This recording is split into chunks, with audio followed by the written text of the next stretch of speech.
Jesucristo es Salvador. Persevera hasta el final y tú verás la gloria de Dios. Bueno, vamos a empezar con la primera pregunta de esta noche. Buenas noches, Dios le bendiga al pastor, hermano Gary Lee, Dios le bendiga. La primera pregunta es, hermano Gary Lee, ¿cómo reconocer a una persona que ha nacido de nuevo? Muy buenas noches primeramente a todo el pueblo del Señor y al doctor Antonio Manzogo, que nos invitó para estar aquí con ustedes en Atlanta, Georgia. Es una iglesia preciosa, linda, ministerio poderoso. Gracias, hermano Carlos, también, y a todos los que están participando de este foro, que es un momento especial porque esto no es normal tradicionalmente, pero es una bendición compartir. Segundo, que es importante que sepan que aunque muchos años tenemos de ministerio, no crea que sabemos todas las cosas ni tenemos respuesta a todas las preguntas, pero hacemos lo mejor que podemos basado en nuestra experiencia, nuestro conocimiento de la palabra y el Espíritu Santo que nos ayuda también. La pregunta que cómo podemos conocer a una persona que ha nacido de nuevo. Bueno, es muy sencillo. La palabra dice que por sus frutos, ¿qué? Los conoceréis. Eso es muy importante, porque hoy en día tenemos mucha gente que se llama cristiano de la boca para afuera. Yo soy cristiano hoy. De hecho, cualquiera hoy en día, sin saber de dónde apareció, es cristiano de la noche a la mañana. Pero hay frutos, hay características, hay ciertas cosas que muestran, que reflejan el nuevo nacimiento en un ser humano. Amén. Hermana Yasmin tiene otra pregunta. Amén. La siguiente pregunta para el pastor Manzogo, si la quiere tomar, o el hermano Lee.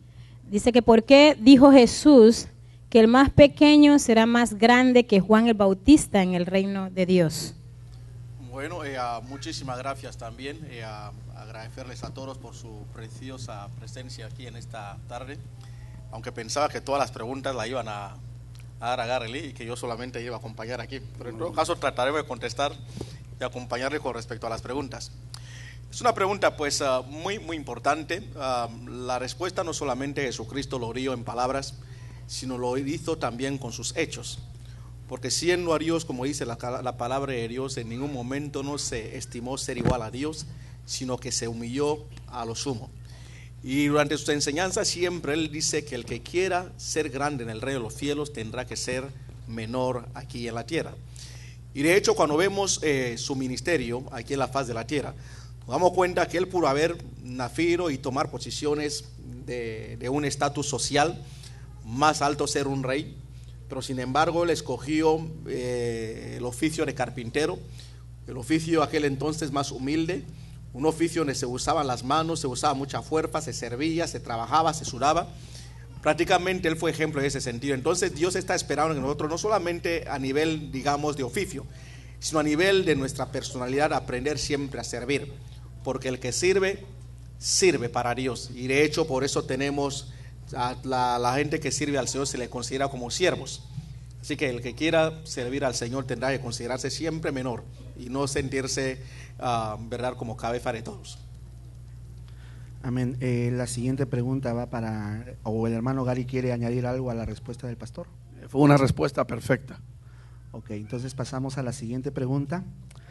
Están preguntándonos qué significa hacer papeles y escribir nuestros pecados en ellos y luego pegarlos en una cruz y después quemarlos. Lamentablemente eso viene de las prácticas de los famosos encuentros que nacieron a raíz de la gran herejía que empezó a proliferarse por el mundo por medio de un hombre llamado César Castellanos y su esposa Claudia, que están radicados en Santa Fe de Bogotá, en la República de Colombia.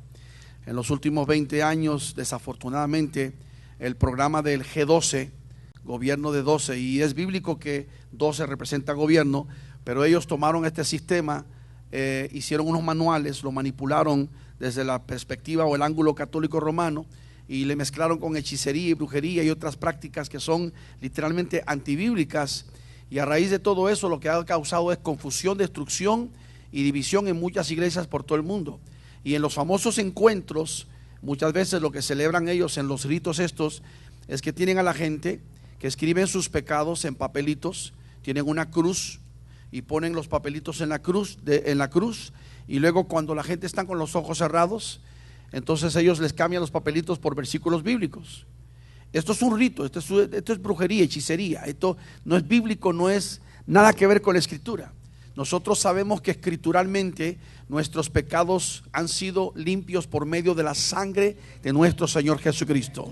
No tenemos que hacer ninguna de estas cosas. ¿Por qué? Porque todo quedó bajo la sangre. It's under the blood of Jesus Christ. Fuera de eso, nosotros no podemos aceptar todas estas cosas. Ahora, lo más tremendo es, a raíz de todo esto, la cantidad de gente que ha sido engañada. Iglesias completas, denominaciones completos engañados, creyendo en esto. No sé si el pastor Antonio quiere agregar algo porque es un tema bastante importante.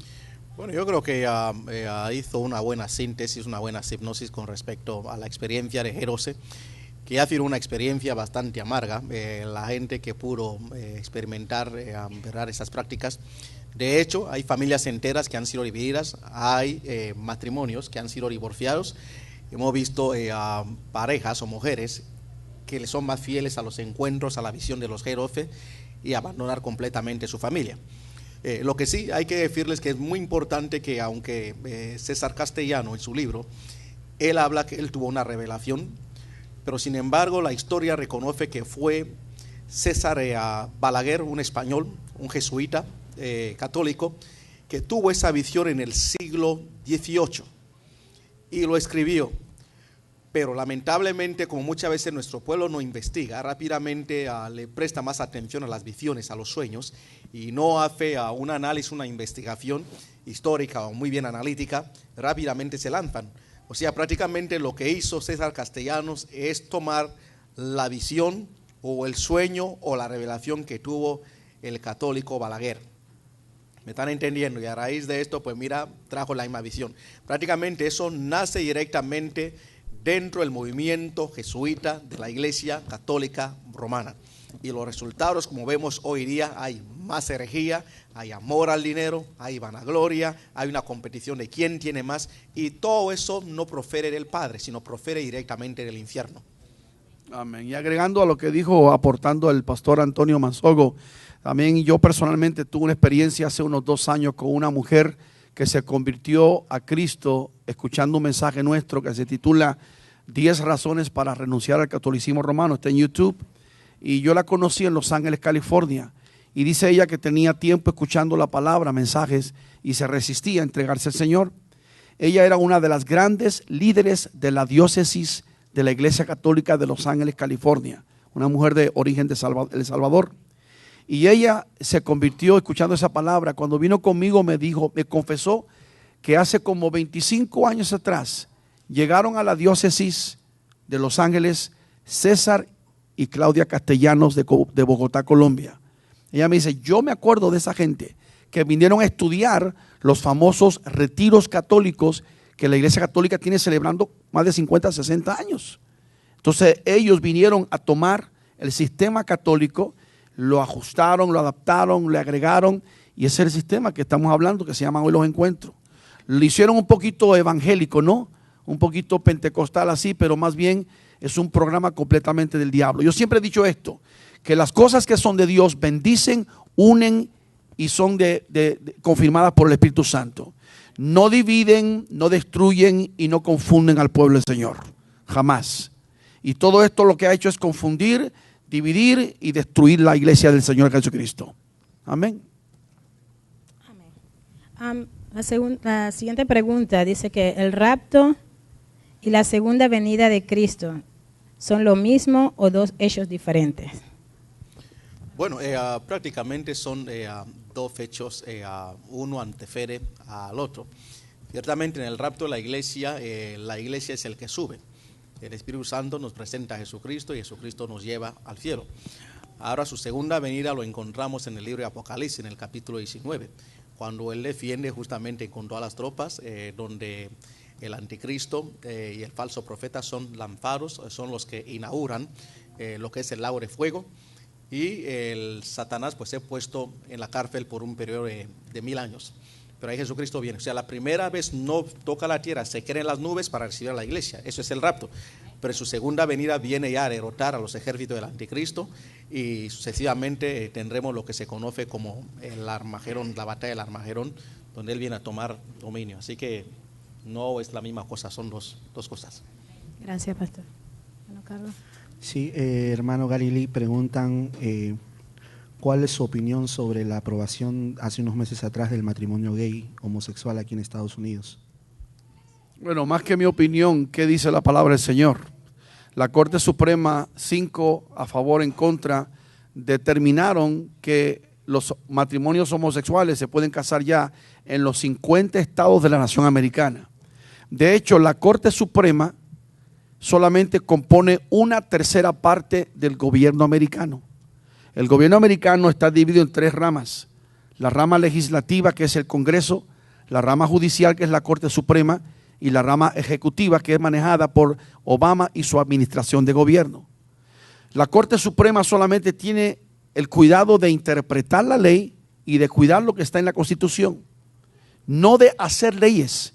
La única rama, y esto es constitucional, y yo no soy un abogado de constitución ni nada de esto, pero más o menos estoy enterado, me educo, me informo, conozco un poquito del asunto de la ley. La rama judicial solamente puede interpretar la ley, pero los que hacen leyes son la rama legislativa, que es el Congreso. Ellos hacen ley y la pasan al presidente, y el presidente firma la ley. Entonces, lo que hicieron en la Corte Suprema hace unas semanas atrás, o que 2 meses atrás, fue un edicto, literalmente. Ellos se sintieron reyes. Ellos dijeron: esto es así y esto es así. Y es una violación de la Constitución. No tiene ningún derecho de hacer eso. Y en este momento hay una mujer llamada Kim Davis, del condado de Rowan, en el estado de Kentucky, que hace 2 días la metieron a la cárcel, porque ella, como el clerk del condado, ella es la que tiene la firma y fue elegida por el pueblo de poder firmar los certificados de matrimonio. Y 3 parejas de homosexuales se presentaron esta semana y ella dijo: yo no voy a firmar ese certificado de matrimonio, esa licencia, porque va en contra de mis convicciones. Mis respetos para esta mujer Kim Davis, aleluya. Sea lo que sea, ahora quieren manchar el pasado de ella, que ella tuvo no sé cuántas cosas. Eso no me interesa a mí. Me interesa que ella ha tomado una posición donde ha presentado al mundo: estoy dispuesta a ir a la cárcel por defender mis convicciones, y eso merece un aplauso por esta mujer, gloria al Señor. El martes, uno de los 17 candidatos al Partido Republicano presidenciales, el gobernador Mike Huckabee, va a visitarla a ella en la cárcel en Kentucky, y parece que va a haber una protesta fuerte contra todo lo que se está llevando a cabo. El juez que está involucrado en esto también tiene que darle cuentas a Dios. O sea, estamos viendo a nivel nacional un espíritu tremendo donde, hermanos, ya la mayoría de la gente están a favor de todo esto. Ya mundialmente hay 21 naciones que aprueban el matrimonio de homosexuales. Entonces estamos llegando a ese momento en la historia donde sabemos que, volviendo a la pregunta antes que la mía, Cristo viene por su iglesia ya. Amén. Lo creemos así. Pero ¿qué pienso sobre ello personalmente? Pienso que estamos en el tiempo de la más grande apostasía. Apostasía no solamente a nivel de iglesia evangélica, apostasía secular dentro del mismo gobierno, que están aprobando todo lo que Dios condena en su bendita palabra. Pero habemos todavía unos cuantos que todavía no hemos doblado nuestra rodilla delante de Baal, aleluya. Amén. Amén, Dios le bendiga.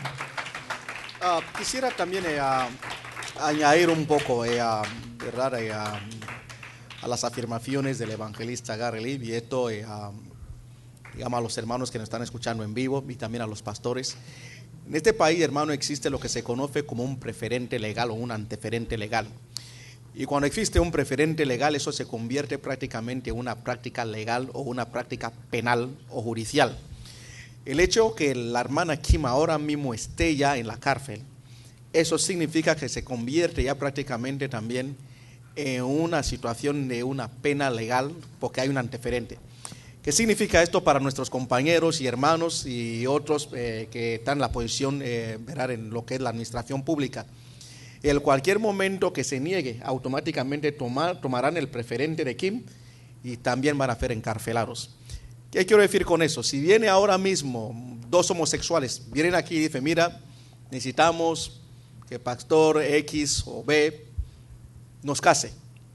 Automáticamente, si el pastor se niega, ese homosexual puede ir a la corte, demandar, y automáticamente se toma el preferente legal que pasó en Kentucky, y ese pastor automáticamente tiene que pasar a la cárcel. Ese es el gran peligro de todo esto. Pero hay un punto que hay que considerar, y estaba leyendo yo la información. El abogado de Kim Davis se llama Matt Staver. y él sacó un punto que es importante legalmente. Él dijo, Kim Davis fue elegida por el pueblo, por el condado, en una elección, pero fue elegida antes de que la Corte Suprema Americana dijera que había que dar certificado de licencia a los matrimonios homosexuales. O sea que fue antes, ella ya era la clerk, lo que llaman la secretaria del condado de Warren County. O sea que ese es un punto que, por ese punto legal, es posible que ellos como gobierno de Kentucky están en violación de los derechos de ella de meterla en la cárcel, porque ella estaba cumpliendo con sus derechos antes de que se hiciera esa ley. Eso es legalmente hablando. Sí. Y otra cosa que aquí hay que añadir, yo quisiera ampliar justamente con el hermano Gary Lee en ese aspecto, sobre todo para informarle a nuestro pueblo. O sea, nosotros tenemos que parar por nuestras convicciones en la palabra de Dios, porque la Constitución americana, hermano, nos garantiza nuestra libertad de expresión, nos garantiza nuestra libertad de credo, nuestra libertad de oración a quien quiera que sea. Así que si ellos tienen la garantía de la Constitución que ellos pueden casarse con quien da y crear lo que quieran, nosotros como cristianos tenemos también las garantías protegida por la Constitución americana de adorar a nuestro Dios y creer que el homosexualismo es pecado. Este es nuestro credo. Por eso cualquier cristiano puede ahí, digo que pasaron la ley, no. La Constitución americana aún sigue siendo el documento más importante que sabemos. Hasta que no nos den una enmienda en la Constitución de sacar la libertad de expresión y de credo, hermano, prediquemos la palabra de Dios sin miedo. Amén. Y un punto más, ayer venía del aeropuerto con el hermano Carlos, y el hermano Carlos me decía algo muy importante, y es cierto. Ellos exigen, demandan, requieren de nosotros, los homosexuales, la comunidad homosexual.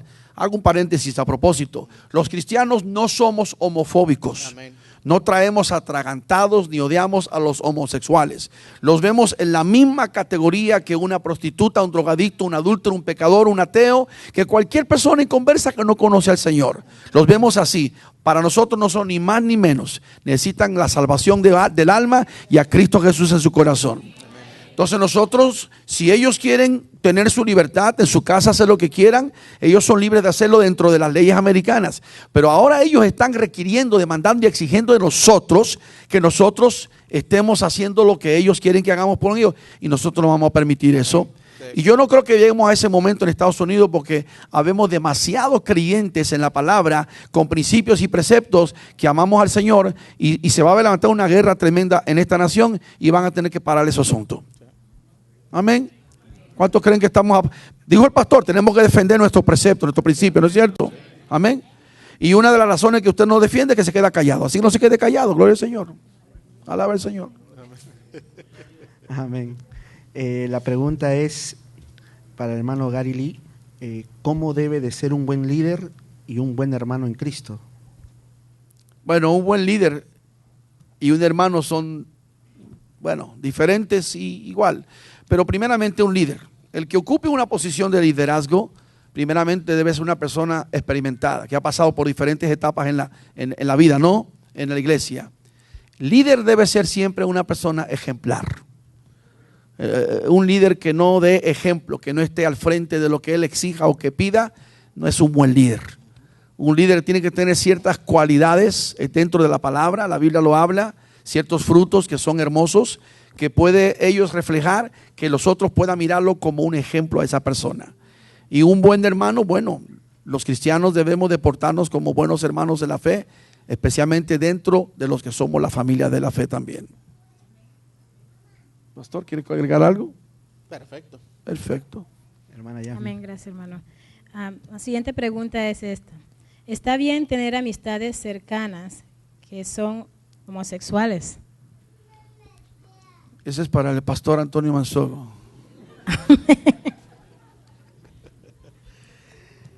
Pues la Biblia dice, hermano, que dos no pueden andar juntos si no están de acuerdo.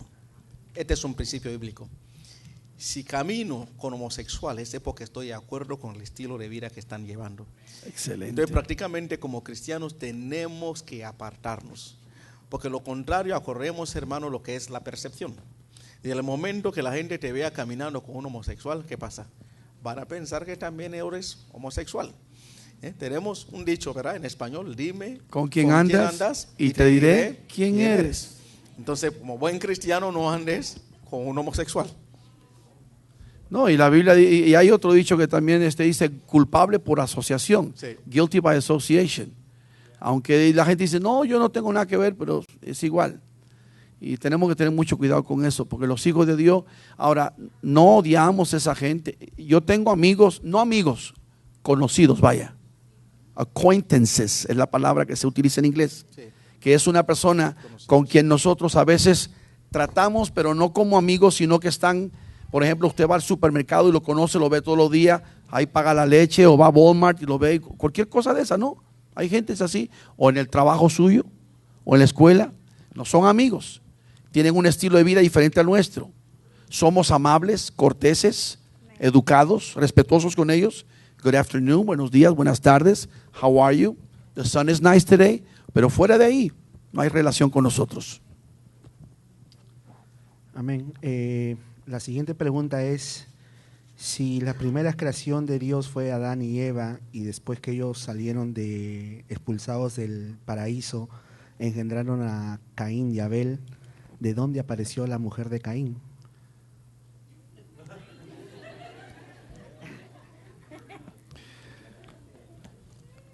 Adán y Eva tuvieron a Abel, el tercero, cuando Adán tenía 130 años.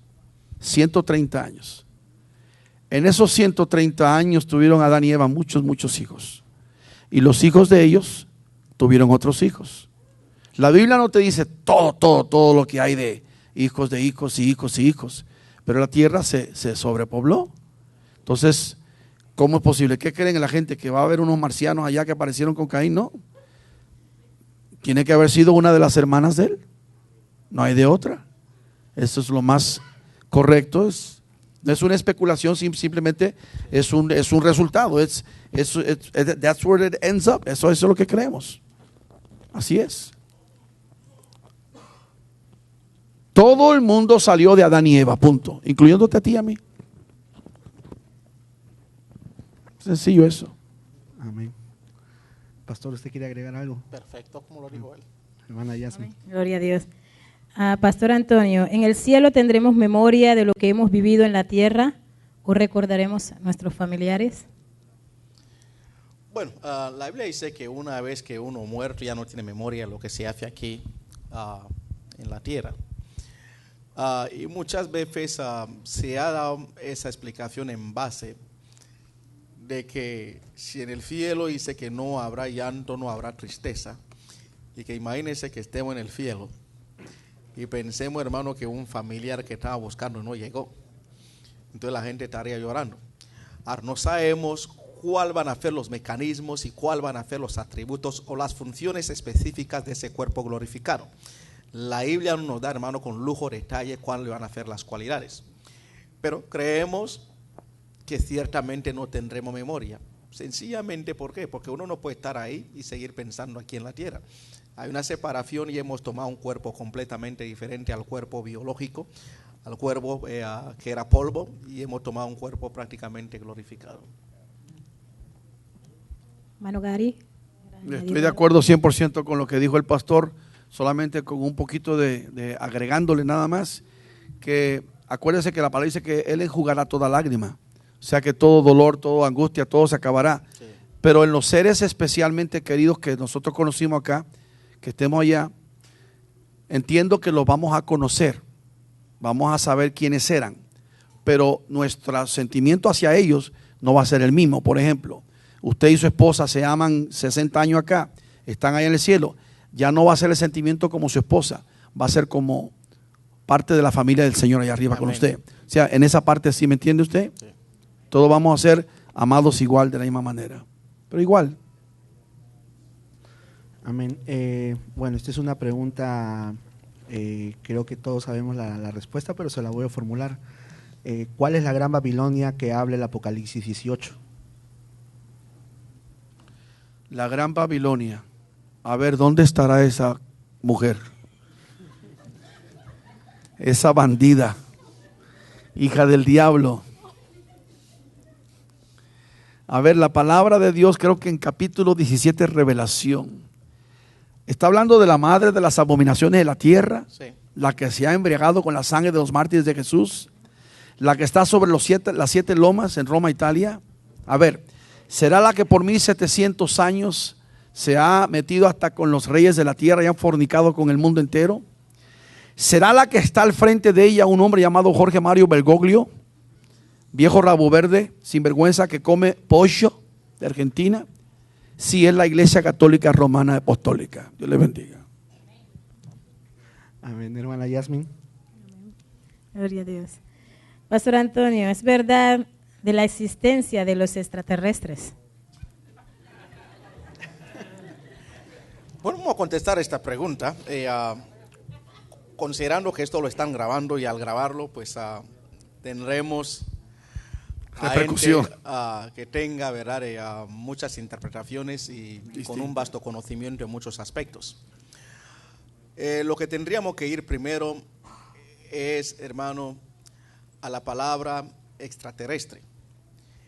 Tendríamos que ir prácticamente en lo que es su definición, que es la palabra extra. Significa, o sea, fuera. En inglés se dice alien. En inglés alien o aliado. Entonces es extra. Extra significa fuera, terrestre, de la tierra. Ciertamente el concepto que se tiene que tienen ojos o grandes o feos. Eso es lo que nos dice la ciencia. Pero lo que sí sabemos, hermano, que tal cosa no existe. Pero hay seres fuera de la tierra, están los demonios, están otras tantas cosas. Que si vamos a la definición de la palabra, la etimología de la palabra, sí, extraterrestre, están fuera, ¿verdad?, de la tierra. Pero extraterrestre, como siempre nos lo han mostrado tradicionalmente, tal cosa la Biblia no lo dice. No lo dice que vienen en una nave espacial y la definición, lo que conocemos prácticamente, lo que nos está enseñando la ciencia, tal cosa no existe. Sabemos que están los demonios. Los demonios se manifiestan de muchas maneras u otras, pero extraterrestre, repito, como lo manda la ciencia, tal cosa no existe. Ahora, ciertamente nosotros no tenemos el conocimiento absoluto, ni la revelación absoluta, porque la mente de Dios es una mente infinita, su conocimiento también es un conocimiento infinito. De tal manera que hoy día muchos de nosotros tratar de dar una respuesta completamente absoluta sería fuera de orden. ¿Por qué fuera de orden? Porque la ciencia siempre se está equivocando. Recuerden, hermano, en el primer siglo, cuando la ciencia todavía estaba a manos de Marco Polo, de Aristóteles, de Sócrates, de Platón y de tantos otros, donde aquel entonces la descripción del planeta Tierra decían que era plano y que era un elefante lo que lo llevaba. Y llegó un momento que la misma iglesia aceptó esta práctica, inclusive mataron a mucha gente, la iglesia católica en sí también, que decían que no puede ser. Pero la tierra redonda se probó. Y sabemos que en el siglo XX también por mucho tiempo se estaba enseñando que solamente existían 9 planetas. Porque la ciencia va evolucionando, va conociendo, y ahora hoy día se ha probado que no son 9 planetas, que son millones y millones de planetas, porque nuestro Dios muestra cada día su poder. Aleluya, porque el conocimiento de Dios no puede llegar en la mente, o sea, microscópica del hombre. Él es grande y cada día iremos conociendo a Dios, descubriremos más de su poder, hermano, de su absolutismo, de su grandeza. Ahora, en cuanto a esto, el extraterrestre, o sea, repito, la manera que nos lo muestra la ciencia, los hombres, tal cosa no existe. Repito, no existe. Porque la Biblia, si así fuera, la Biblia nos estaría enseñando, hablando algo de eso. Amén. Si estuvieran llegando, yo te garantizo que la Biblia estaría hablando de eso. Así que tal cosa no existe. Pero sí, algún día el Señor nos mostrará otras cosas que hay en otros planetas, que es lo que hizo ahí para nosotros. Pero lo que nos confiere a nosotros como iglesia, la gente que nos escucha, no nos importa si hay extraterrestres o hay extraterrestres. Lo importante es que conozca a Jesucristo como su Salvador y viva su vida para Dios. Excelente respuesta, solamente que el pastor mismo ya contestó lo que yo iba a agregarle a él. Que Dios es tan soberano, en hebreo le decimos el Shaddai, el Todopoderoso, que pudiera haber existencia en otros lugares, porque no podemos limitar a Dios. Entonces nosotros decir con nuestra mente pequeña de mosquito que solo nosotros somos los que existimos en el universo, ni podemos decir que no, ni podemos decir que sí. No lo sabemos. Pero en respuesta a la pregunta específica, extraterrestres como aparece en las películas y documentales y National Geographic, Discovery Channel, todo eso, estoy de acuerdo con él 1000%. Esas son cosas que no existen y hay cuestiones espirituales, demonios y todo esto. Pero que un día, cosas que no han llegado al corazón del hombre, que ojos no han visto, que no sabemos todavía porque Dios es tan grande y tan poderoso. Y aún los hombres del antaño, profetas como Ezequiel, tuvieron visiones tremendas. Un día quizá vamos a ver cosas que nos van a asombrar. Cuando seamos capaces ya en esa eternidad de poder tomar eso y digerirlo. Porque hoy nosotros no podemos digerirlo, ¿verdad que no? Así que Dios es grande. La siguiente pregunta es, ¿a quiénes se refiere la Biblia cuando dice, mas los perros estarán fuera en Apocalipsis 22:15? Y también en Filipenses 3:2 dice, guardaos de los perros, guardaos de los malos obreros y de los mutiladores del cuerpo. ¿Quiénes son los mutiladores del cuerpo? Bueno, puede aplicar a pastores malos, puede aplicar a homosexuales, y los perros estarán fuera. Aplica también dentro del entendimiento del pueblo judío, ellos le llamaban perros a los gentiles.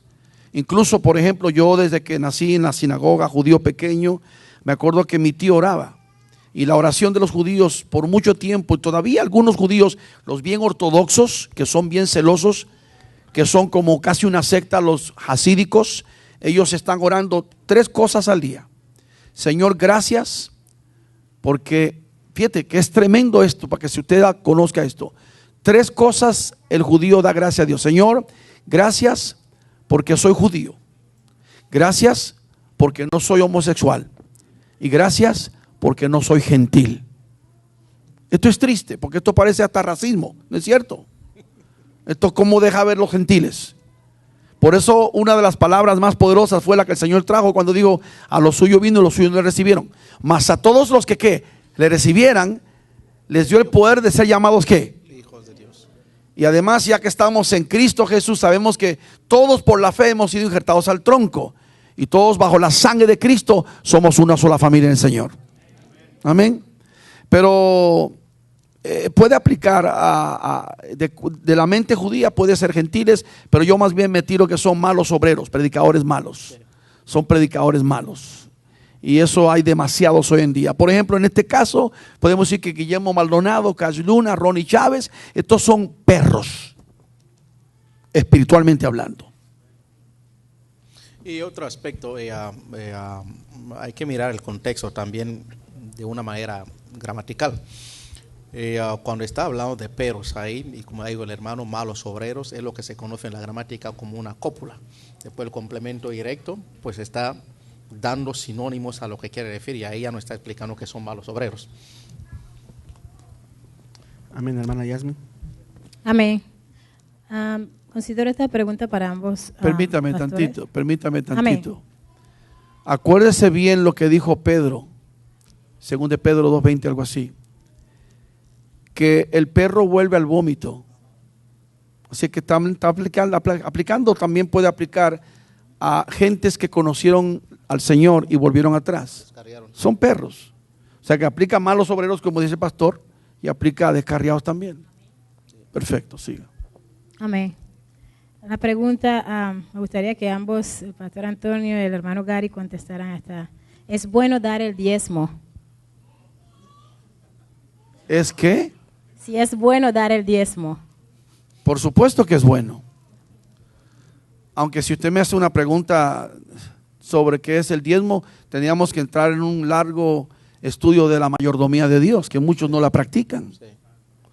Y acuérdese que el diezmo formalmente comienza en la época de Moisés, 3500 años atrás.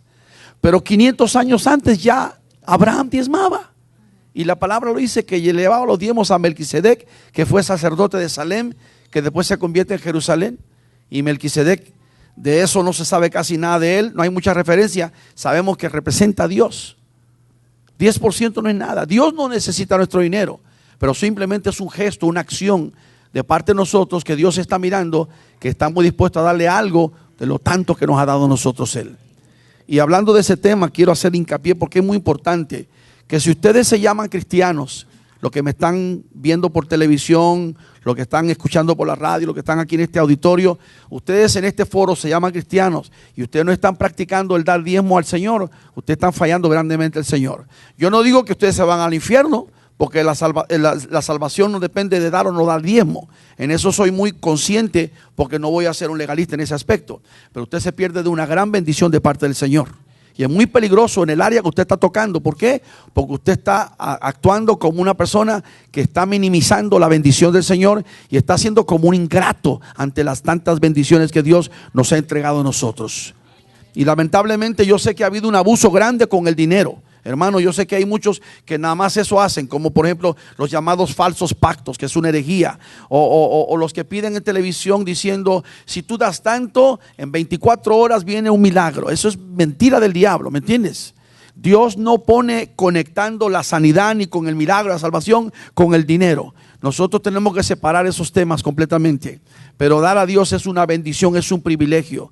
Y no debemos de nosotros quedar ariscos que ya no voy a dar porque todos están pidiendo. No. Usted no justifique eso. Usted está en una buena iglesia, buena palabra, buena enseñanza. Usted despréndase, sea generoso, sea liberar. Amén. Dele al Señor con todo su corazón. Cumpla con los diezmos, es más, 15, 20%. Hay muchos testimonios de hombres grandes, empresarios, que terminaron siendo millonarios. ¿Por qué? Porque no daban el diezmo, daban hasta el 90% de lo que Dios les había dado a ellos. ¿Ah? Tenemos que aprender a darle al Señor, es una bendición. No se oyen muchos amenes cuando tocamos el tema de diezmo y ofrenda. No hay muchos amenes. No hay muchos amén cuando se toca el tema de dar el diezmo y la ofrenda. Bueno, añadiendo un poco, como la pregunta viene dirigida a ambos. El diezmo, como sabemos, hermano, no es como muchos pretenden decir que fue una práctica, una ordenanza solamente en el Antiguo Testamento. Esa ordenanza fue una ordenanza perpetua. Aún durante el milenio, la manera, hermano, de pagar los impuestos van a ser a traer los diezmos. Aún en el milenio todavía Jesucristo exigirá que el pueblo pague sus diezmos. Ahora, hay que entender la implicación de los diezmos, porque muchas veces pensamos es dar.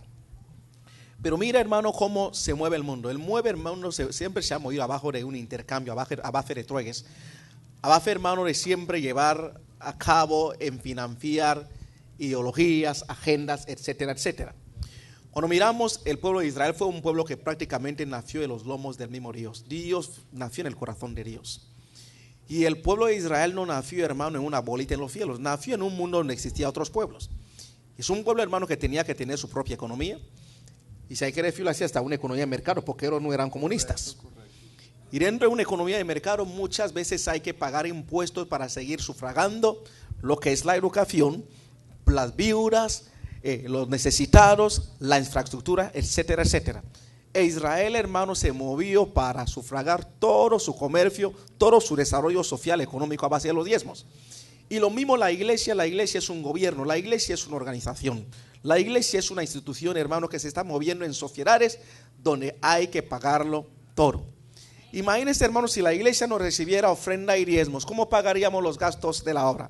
¿Cómo enviaríamos misioneros al mundo? ¿Cómo se imprimiría Biblias? ¿Cómo llegaríamos a la televisión, a la radio, etcétera, etcétera, si no se recogieran diezmos en la iglesia?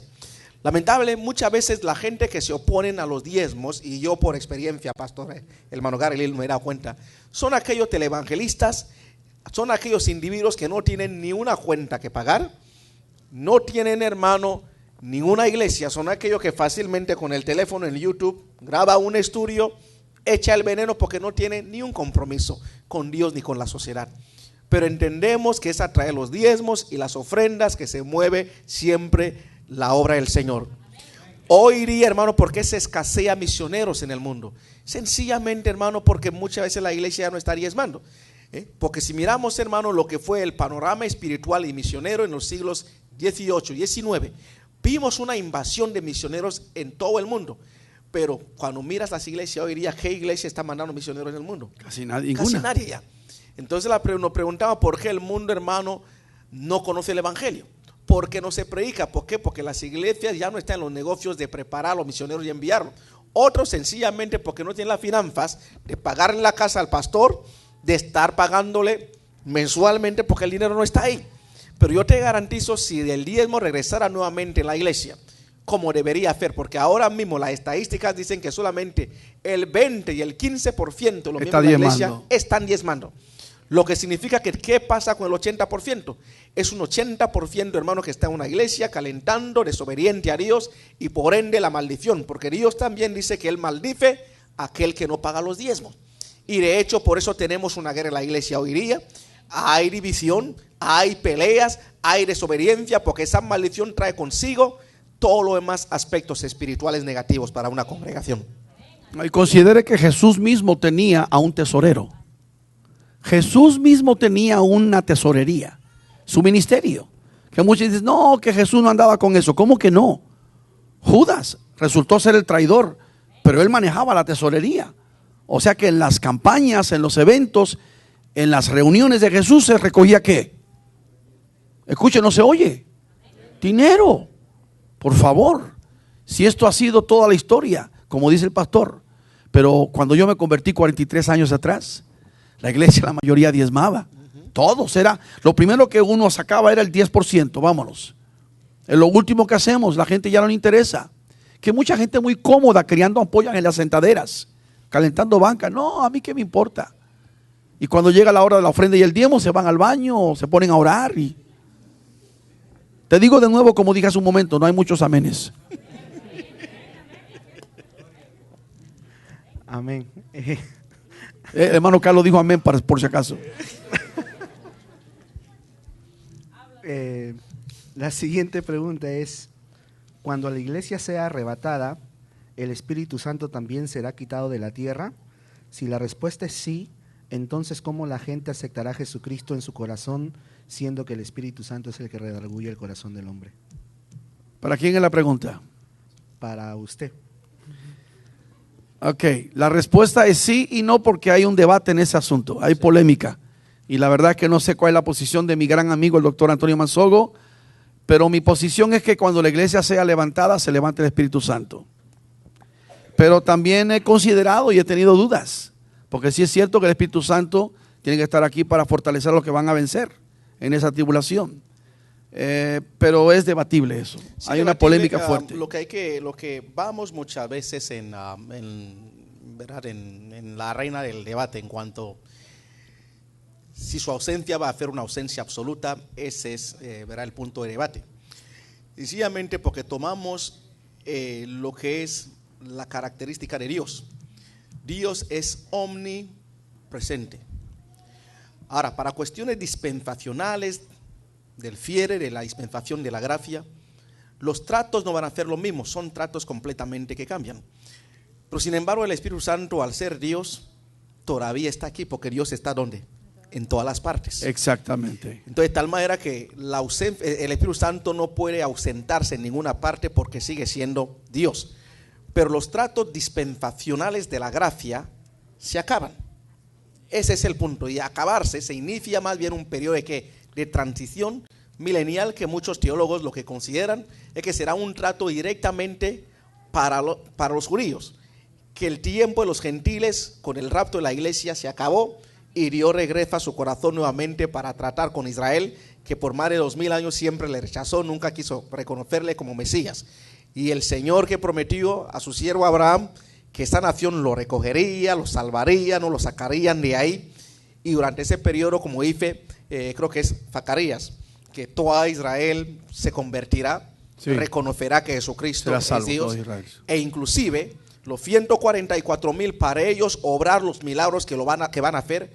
Creemos que no va a hacer humanamente, porque ningún hombre no puede hacer nada a no ser que sea Dios que le dé, ¿verdad?, la unción de realizar un acto sobrenatural. Entonces 244,000 estarán, hermanos, haciendo tremendas obras en la faz de la tierra, y muchos creemos que será el Espíritu Santo. Dios estará con ellos, respaldándolos en esos aspectos. Pero repito, para la dispensación de la gracia, los tratos ya serán diferentes. Se terminan los tratos con los gentiles en el periodo dispensacional de la gracia. Excelente, porque acuérdese usted, antes de entrar al milenio, el mundo, acuérdese que están los 7 años de tribulación, que es lo que llama Daniel las 70 semanas. En ese periodo es cuando Dios trata con Israel. Es un trato enfocado sobre su nación, su gente de Israel, que concluye en Revelación 16:16 y los reunió allí en un lugar que en hebreo se llama Armagedón o Armageddon. Entonces es un tiempo, y como dice el pastor, el Espíritu Santo es el único que nos fortalece, nos redarguye. Oiga, ¿cómo van a poder estar fuertes esa gente? Espíritu Santo, donde quiera está aquí en este momento, en esta noche con nosotros. Amén. Siempre ha estado, nunca ha dejado de ser, y es muy bueno el punto ese, porque Dios es omnisciente, omnipresente, donde quiera está siempre. Gloria a Dios. Pastor Antonio, ¿se puede perder la salvación? Claro que sí. Bueno, no sé qué piensa mi compañero. O sea que no eres calvinista, mi amigo. No, no soy calvinista. Ok, bueno, yo no quería saber nada más. Lo que dice la palabra de Dios en ese sentido. La salvación se pierde, hermano. La Biblia va a devorar y escribir en el libro de la vida. Y encontramos cuando Dios decidió acabar con el pueblo de Israel por su rebeldía en el desierto. Moisés interfiere por el pueblo para que Dios no lo hiciera, y Moisés le dice al Señor: si vas a destruir este pueblo, bórrame del libro de la vida. Y la respuesta de Dios fue: yo borro en el libro de la vida aquellos que pecan contra mí. Ahora, es muy importante lo que dice en Romanos capítulo 8, versículo 1, que ninguna condenación hay para los que están en Cristo Jesús, los que no andan conforme a la carne, sino conforme al Espíritu. Y la Biblia nos dice que andar conforme a la carne es muerte. No podemos ser cristianos, hermano, y ser homosexuales. Lamentablemente, la teología calvinista que ha corrido por muchos lugares, resulta mucho más fácil a mucha gente aceptarla, porque quieren todavía vivir su naturaleza antigua. Y ciertamente la Biblia dice que en Adán todos nosotros morimos, pero sin embargo en Jesucristo todos seremos vivificados. Ahora, una persona al nacer de nuevo, como lo dice Pablo, que de modo si alguno está en Cristo, es que nueva criatura. Las cosas viejas pasaron, he aquí todas son hechas nuevas. De tal manera, hermano, que estás tomando la naturaleza de Jesús. La naturaleza, hermano, santa, la naturaleza que conoce la voluntad de Dios y vive con Dios. Y al tomar esa naturaleza, hermano, nosotros no podemos tocar el pecado, no podemos seguir siendo, o sea, esos pecadores, hermano, viciosos. Obviamente no somos perfectos, de alguna manera todos pecamos, pero involuntariamente. Pero hay, hermanos, los que pecan, que es su estilo de vida. Son unos borrachos constantemente, hermanos, lo justifican. Bueno, yo soy un homosexual cristiano, dicen ellos. Yo soy un brujo cristiano. Entonces, tal cosa en la Biblia no es compatible. Uno no puede ser homosexual cristiano ni brujo cristiano. Para ser un cristiano hay que nacer de nuevo. Hay que producir frutos dignos de arrepentimiento. Alabado es el Señor. Y fue la palabra que Juan el Bautista introdujo, diciendo: hacer vosotros que frutos dignos de arrepentimiento. Otro punto, abrazar el precepto calvinista, que creen que una vez salvo, salvo para siempre, o que no se pierde la salvación, es también creer en la predestinación. Sí. Entonces decir que una persona ya está desde antes que naciéramos, ya estamos ya elegidos, ya está se llama la elección de Dios. Ya usted fue elegido para salvación o para condenación. Entonces, si yo soy elegido para condenación, ¿por qué estoy aquí? Mejor me voy a tomar una piña colada con 3 mujeres y ya me voy al mundo. O sea, que se acabe todo. Eso no es así. Entonces, es una cosa tremenda, diabólica, esta enseñanza de Juan Armenio, de Juan Calvino, que fue un líder en París, Francia, en el año 1500, creo que 1510 o no sé qué, en 1548 lo inventó esta tontería. Yo prefiero creer lo que enseñó Juan Armenio, ¿verdad? Que la salvación se recibe, pero se puede perder si uno no la cuida. Amén. La siguiente pregunta es para usted, hermano Gary Lee. ¿Cómo se debe vestir una mujer cristiana? De acuerdo a la palabra, con pudor, con decoro, con modestia y con respeto. Porque cuando entramos, esa pregunta es un poco capciosa, depende de quién la hace. Porque hoy en día, lamentablemente, en la iglesia de Jesucristo, lamentablemente tenemos una gran cantidad de gente que no conoce Biblia profundamente o no conoce Escritura, y agarran un versículo aquí, un versículo allá, y hacen hasta doctrinas completas. Y desafortunadamente, si así hay en el pueblo de Dios o en el cristianismo, tenemos iglesias que son súper liberales, extremistas. Tenemos también súper iglesias legalistas, ultra religiosas, que en un descuido son tan peligrosas como las liberales también, que condenan a todo el mundo por cualquier tontería, que si la mujer se pone un poco de maquillaje, que si se corta el pelo, que si se pone pantalones, que ya van derecho al infierno. A mi mujer, a mi esposa le pusieron que era Jezabel porque hallaron una foto donde tenía unos aretes. Le compré otros para rematar todavía. Y le compro cadenas, y le compro un buen reloj, y le compro buenos vestidos. Y cuando vamos a Israel se pone sus buenos pantalones con respeto, pudor, decoro y modestia. Porque la palabra o el pantalón, la pieza, la vestimenta del pantalón apenas tiene 400, 500 años que lo inventaron. Claro. Cuando la gente enseguida en la iglesia habla de pantalón, es que la palabra dice en Deuteronomio 22:5, y la mujer no vestirá pantalón. No dice pantalón, no está en la Biblia. Dice vestimenta de hombre. Y aplica a ciertos puntos de la historia del pueblo judío que a algunas mujeres querían ponerse, por ejemplo, bueno, algunos opinan, piensan que fue que querían ponerse la vestimenta del trabajo del esposo, o ponerse la vestimenta del esposo cuando iba a pelear en la guerra contra el enemigo. O sea que se andaban cambiando de diferentes vestimentas, porque todos usaban la misma vestimenta, pero habían ciertas peculiaridades que distinguían el uno y el otro, eran vestidos largos. Entonces eso del pantalón, saquemos eso de la mente, hermanos. Porque hay pantalones de mujeres y pantalones de hombres, ¿o no? Pero hay gentes que, por ejemplo, son arrematados, no, que la santidad tiene, y luego se meten en el tema de la santidad. Ese es otro tema para otro día. Que la santidad tiene que ser por dentro y por fuera. Estoy de acuerdo, 100%. Yo predico 43 años, la santidad es por dentro y por fuera. Pero no vaya condenando a la gente porque no, que no se puede, no se puede. La mujer debe siempre de andar vestida con decoro, con modestia y con pudor. Hay mujeres que se ponen un vestido largo, se tapan toda y se lo ponen tan apretados que se le ve toda la curvatura del cuerpo. Es más seductivo que un pantalón. En serio, hasta le explotan los senos por fuera de repente, así de repente. Entonces todo tiene que ver, hermano mío, no hay una regla en eso. Amén. Además, mire, yo escuché a un fulano predicar una hora completa sobre la vestimenta. Eso no es el evangelio. Ese no es el evangelio de Cristo. Predique la salvación, la sangre, el calvario, aleluya, el perdón, la misericordia, gloria al Señor. Y creemos en santidad, creemos, hermano mío, en vivir para Dios como debe ser. ¿No es cierto, hermanos? No sé qué quiera opinar el pastor Antonio Mansogo.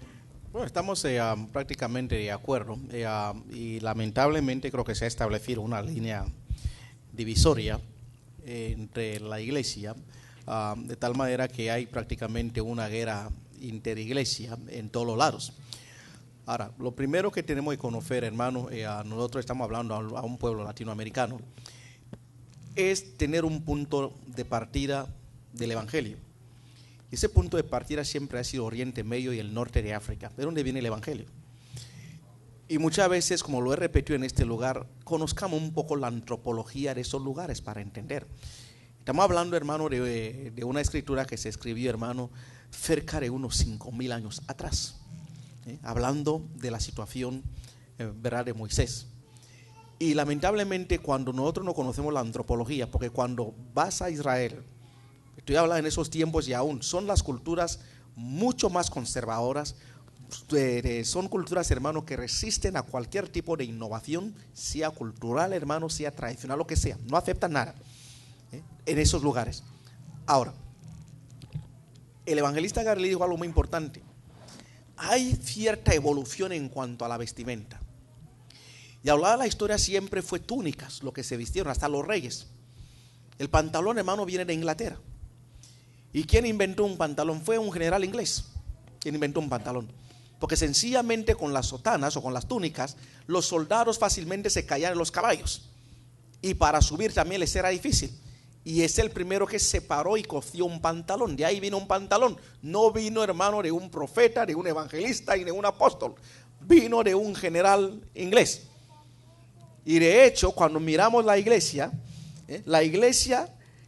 presbiteriana y la metodista, hasta recientemente, hermano, aceptaron el traje nuestro porque no lo aceptaron. Por eso vestían la túnica, porque se consideraba lo que tenemos ahora mismo como una herejía, ponerlo. Por eso destapaban muchas veces. Entonces, ¿qué quiero decir con esto?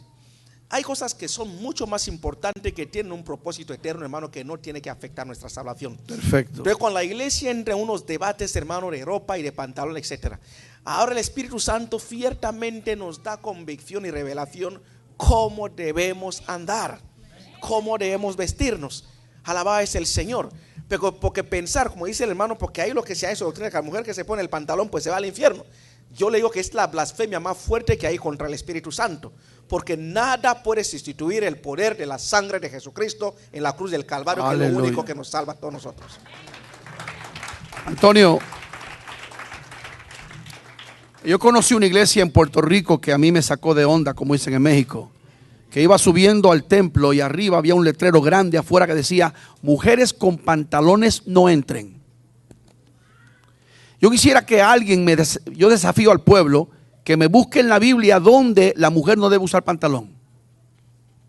Yo sé que me van a escribir montones de personas diciendo: hermano Gary, usted pensé que era de los nuestros de sana doctrina. Nosotros somos de los grandes defensores de sana doctrina. El pastor y yo somos apologistas de la palabra. ¿Qué rayo tiene que ver la sana doctrina con el tema del pantalón? Porque el pantalón está en la Biblia. Habla de decoro, modestia, respeto, reverencia, de pudor, de uno cuidarse, pero nada del pantalón ni del maquillaje tampoco. ¿No dice la palabra que Dios atavió a su pueblo Israel?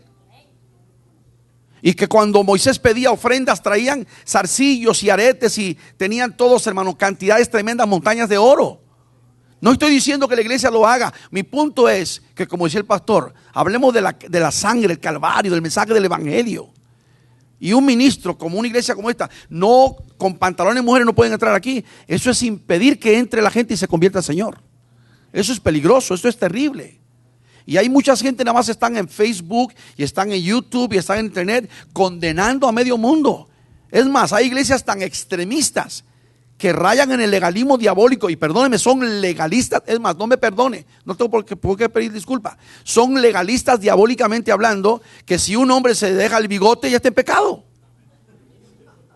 El hombre que tiene barba está en pecado. Entonces, señoras y señores, Jesucristo está en pecado, fue pecador. Los apóstoles no serían miembros de esas iglesias, Ni Jesús. Es más, si Jesús viniera hoy a predicar a la mayoría de las iglesias de esas legalistas, los echarían afuera a patadas. A Jesús, que tenía el pelo largo acá, hello, no se oye. Hermano Gary, ¿qué está diciendo usted? Que los hombres se pueden dejar el pelo largo. No estoy diciendo eso, no me saque de contexto lo que estoy diciendo. Mi punto es que muchos de ustedes se encierran en esas cositas y lo hacen doctrina.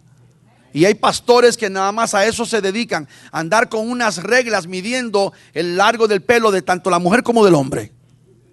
Y eso no es bíblico. ¿Por qué mejor no mida los frutos? ¿Por qué no busca a Dios? ¿Por qué no oran y ayunan y predican el Evangelio de Cristo Jesús?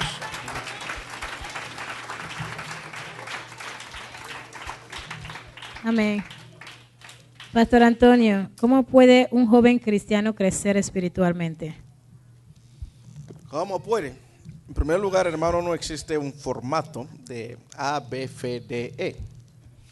Lo importante que tiene que hacer es, como recién convertido, empezar con la lectura de la palabra de Dios, empezar con la lectura de los evangelios, el Nuevo Testamento, la oración y sobre todo congregarse, apartarse de aquellas amistades que no conocen a Dios.